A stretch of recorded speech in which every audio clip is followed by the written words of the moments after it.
Welcome to Conversations on Healthcare. This week we welcome Dr. Georges Benjamin, President of the American Public Health Association, on the pandemic, disparities, and the crisis in public health. Now, here are your hosts, Mark Masselli and Margaret Flinter. Our guest represents over 25,000 members whose organization states it's the only one that has the ability to influence federal policy to improve the public's health. He's a physician who's been leading the American Public Health Association for 20 years. Dr. George Benjamin oversees the push by APHA to make America the healthiest nation in one generation. But there are many challenges, COVID, of course, being one of the most devastating. Dr. Benjamin, welcome back to Conversations on Healthcare, and congratulations to you in your service and APHA's 150th anniversary. Yeah, it's a great birthday, 150 years of age. Oh my God. Well, I am feeling like a relative pup. We just turned 50, so I'm feeling very youthful. But again, congratulations to you and the entire membership. But let's start with the news that the Center for Disease Control and Prevention Director, Dr. Rochelle Walensky, says they're going to develop new systems and processes to deliver their science and programs to American people, along with the plan for how CDC should be structured to facilitate public health work that it does. We know this is in the early stages, but share with us the advice that you've offered to CDC on the direction they should head. Well, look, the CDC is an amazing scientific organization, and they do extraordinarily good work.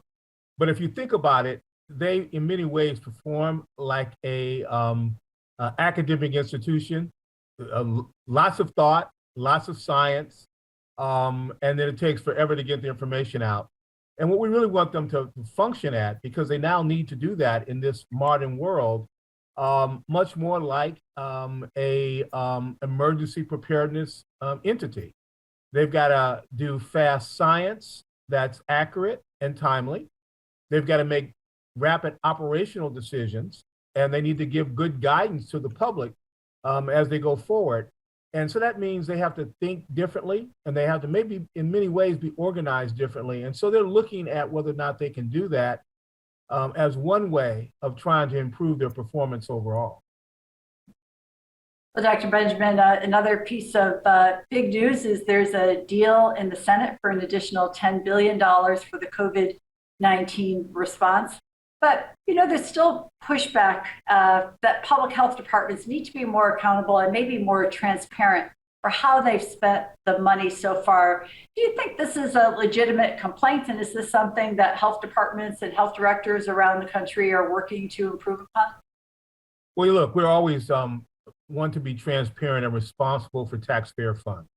And I remind people that governmental public health has enormous accountability and enormous oversight. Every elected official, they meet to legislative committee. They have mayors and governors and boards of health they have to be responsible to. So it's not about accountability. Health departments are accountable. But what we have to recognize that a lot of money went out. But a lot of money went out in ways that are difficult to not account for, but the timing is everything. And so people know where the money is, but public health has been so undervalued and under-supported, under-financed for many years, that the money that did go out built one-time capacity and not long-time capacity. And this new $10 billion agreement is going to help a little bit more, but in many ways, it's really a drop in the bucket of what's needed to give every community the capacity and supports that we need anytime a new health threat enters the community. Well, I think you hit the right point there. The woeful underfunding that public health has had for decades, but I also want to talk about something else in that bill, or not in that bill. Talking about underfunding is that more money for international vaccine support also continues to be underfunded, and it is not in this compromise bill. Isn't it shocking that we're still arguing over the fact that COVID transcends national borders and that it's in our country's best interest to make sure that people all over the globe are vaccinated. Yeah, that's the real challenge we have here is that we're going to take this $10 billion because we need it, and we need it urgently. But we have to get the funding for the international component of this because there's going to be another variant, and that variant is going to come from somewhere. It may come from out of the country, or it may come from somewhere in this country. But this pandemic is not over yet. It is transitioning, and we're going to need to make sure that we have the adequate resources to do this. Dr. Benjamin, one of the things that we saw throughout this whole period of COVID, and that was so difficult to see were some of the attacks and the confrontations, everybody from school board officials to school teachers to public officials. But I saw a study recently that as many as 1/3 of local and state public health officials who left their positions during that first and very tumultuous year of the pandemic reported having been harassed. We haven't been suffering from an overabundance of talent out there in the field already. We're always recruiting. This has got to make recruiting for open public health positions even tougher. What are you hearing from the field, from your membership and from your people out in the field about how much this has affected being able to bring people into public health?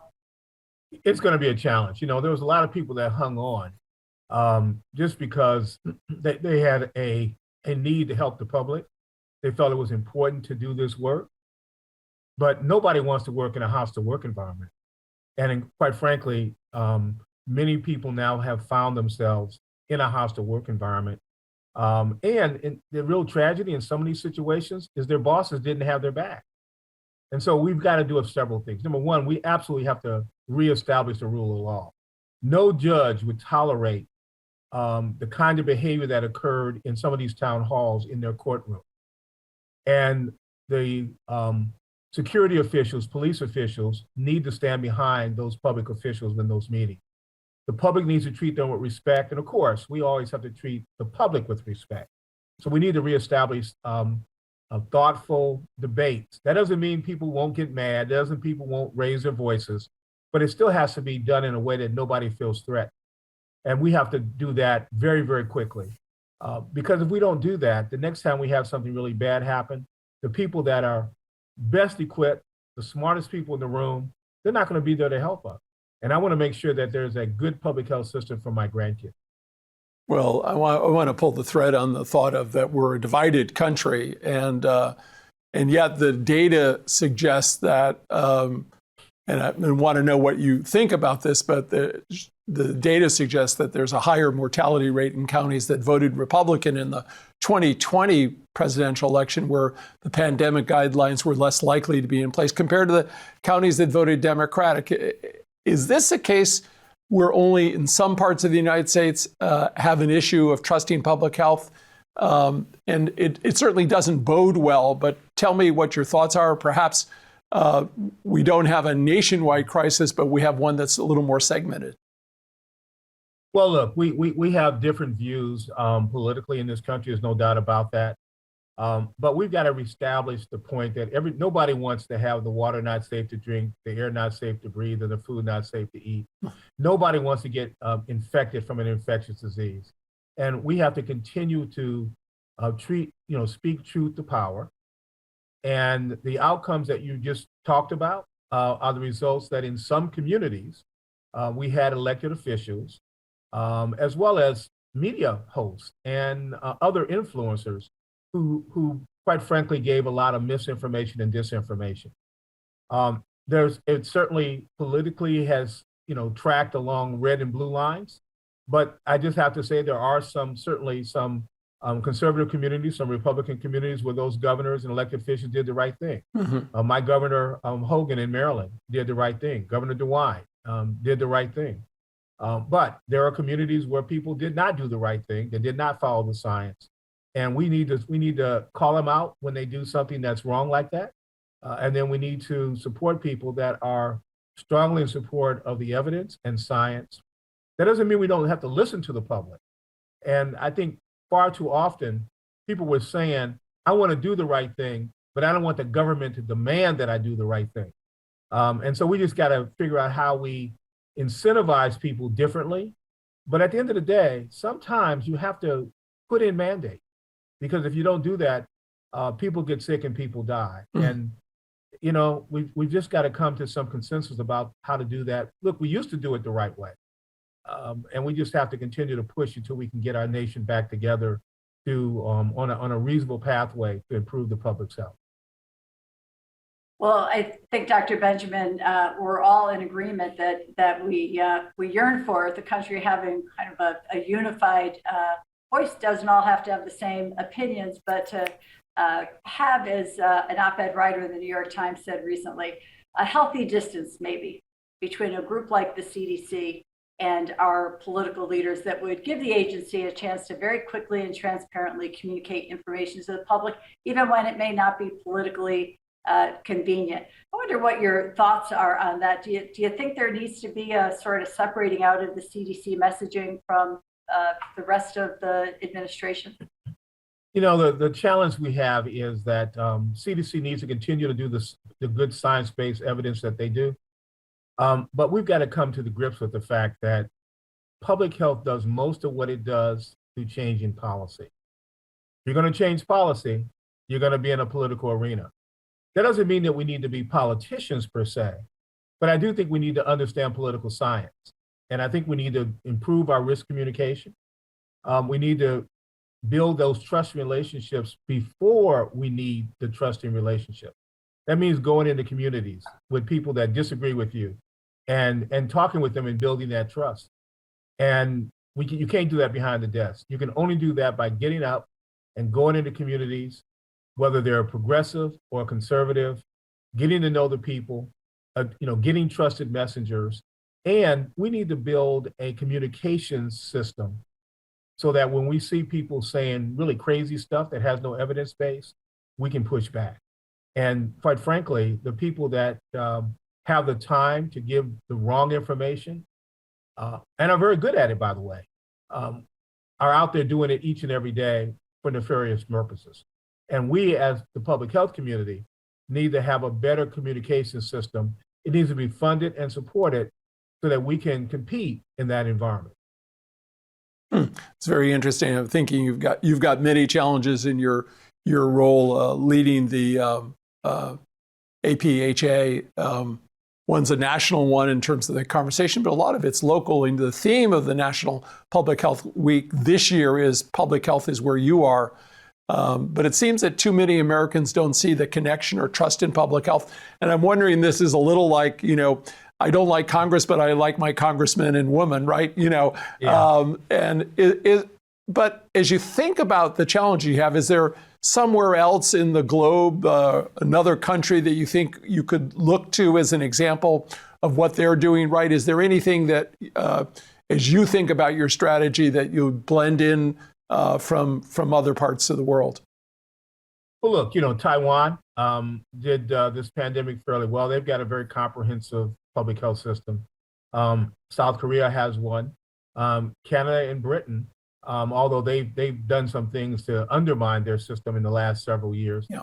Look, we want American model system. We love our own stuff, but what that means is that in the United States, we have a federal, state, local partnership. And we need to invest in that partnership in a way that is going to improve the public's health. So that means we need to modernize the resources that we have.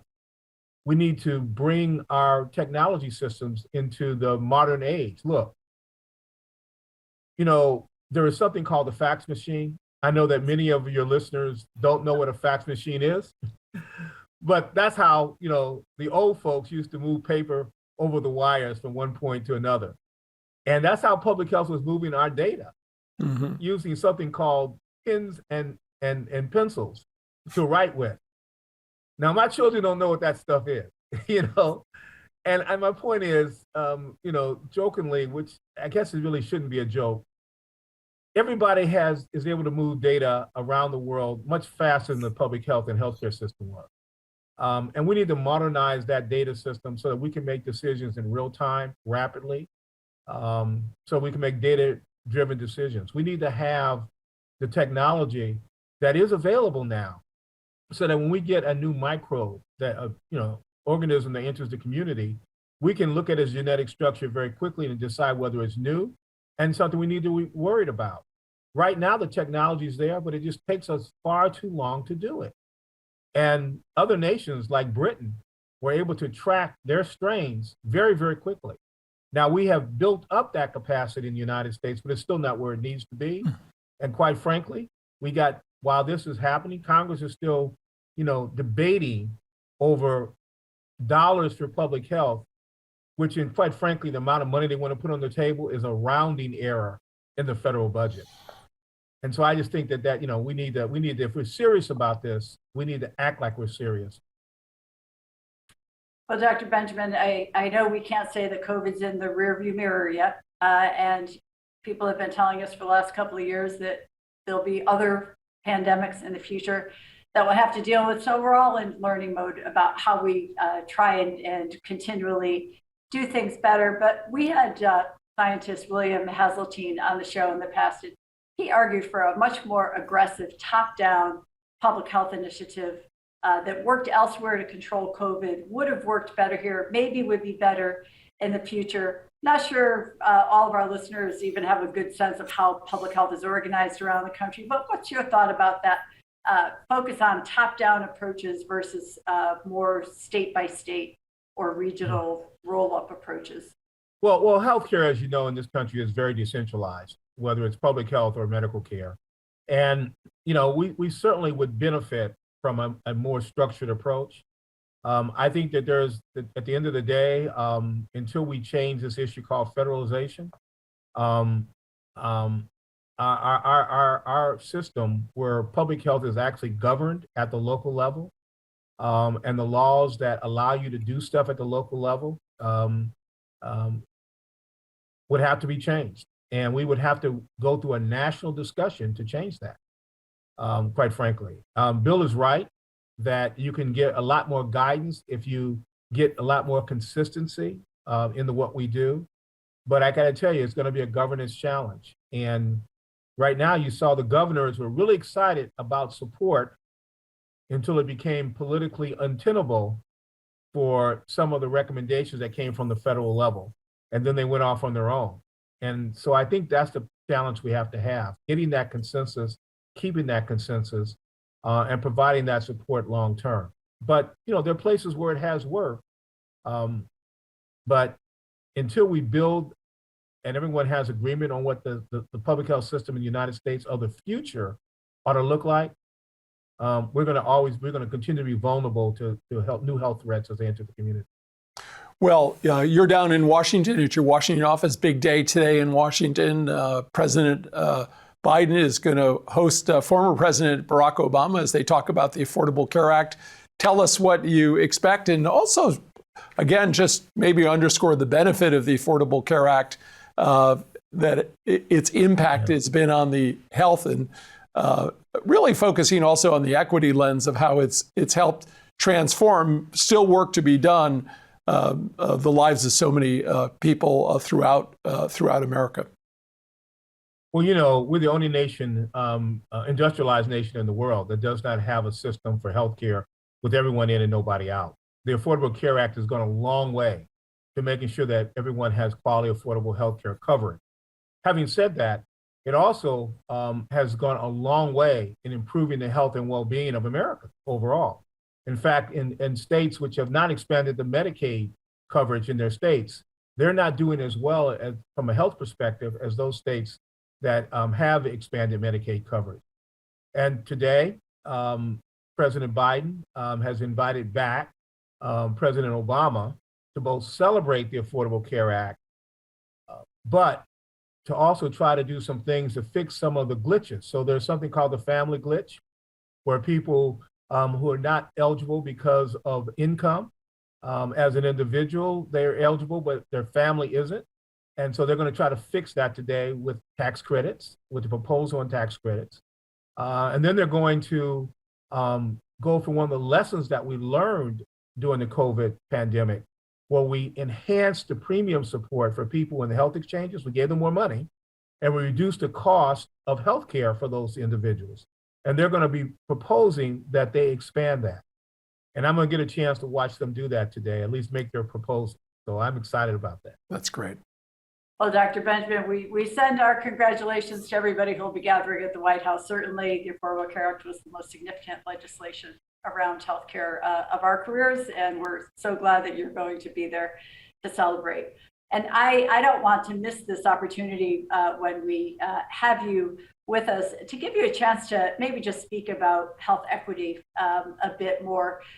Certainly, right along with COVID, over the last couple of years, there has been a renewed focus on health equity, on what it means and what we can do to assure that everybody in the country has access to health equity. What are you doing at the APHA to keep that front and center, even as we're dealing with all of the other issues around COVID and various other threats? Well, we've certainly recognized the fact that health disparities exist. And tragically, COVID has shown to the whole world the impact of not having a system with everyone in and nobody out, where people are treated differently based on race and ethnicity, based on socioeconomic status, based on gender, based on sexual orientation in many situations. Those tragic inequities in our system result in preventable illness and death. And COVID showed us very clearly how that happened, so that people that had to go to work were much more likely to be exposed to COVID, and people with chronic diseases, disproportionately based on race and ethnicity, were much more likely to get really sick and die if they had COVID. And Reverend Barber and the Poor People's Campaign just put out a report just the other day, which showed that people who were uninsured were much more likely to get sicker and die sooner if they had COVID. So we know that socioeconomic status and these quote unquote social determinants of health are important. And the American Public Health Association is pushing on all of those. We're trying to address things like housing that impact health, education that impact health, economics that impact health. And now, by the way, voting is now becoming a social determinant of health. So we're encouraging people to get up and vote and be part of the process, because being part of the process determines who controls the purse strings in our country and who controls your access to health care. And so we're strongly pushing on that. We've declared racism as a public health problem, with particularly structured racism, and trying to do things to create systems and programs for people to address those policies that we know that either help us become healthy or impede our health. That's great. You know, the APAH, as you know, does so many things. And one of the things is very focused in on is tracking legislation at the state and federal level. And there are a number of bills that the APHA has stated would directly harm transgender people, particularly transgender youth. Are all public health departments on board with your position around that? Well, I don't know if all departments are on board, but I think from a moral perspective, we have to treat everybody equally. We have to recognize that access to medical services and surgical services for all people is important, including people who are transgender, and that these efforts to really stigmatize people and take away their supports is really foolhardy. And we need to leave medicine to the health providers. I'm very happy to be Attorney General if you want me to be Attorney General, but I don't think that I'm the right person to be Attorney General. And I absolutely am clear these lawyers don't need to be trying to practice medicine. They haven't gone to medical school. They don't understand the science. And while they're pretty smart people, they need to, as they say, stay in their lane. Well, thank you, Dr. Benjamin, for your time today, for your decades-long commitment to health and to public health. We're proud to be part of the public health sector as well. We're all trying to do what we can to improve health in this country. And thanks to our audience for joining us. You can learn more about conversations on healthcare and sign up for our email updates at www.chcradio.com. Thank you so much, Dr. Benjamin. Thank you. Great. Well, enjoy. Say hello to both presidents for us. Tell them to come visit. Yeah, from the peanut gallery, as they say. How far away are you from the White House, from your office?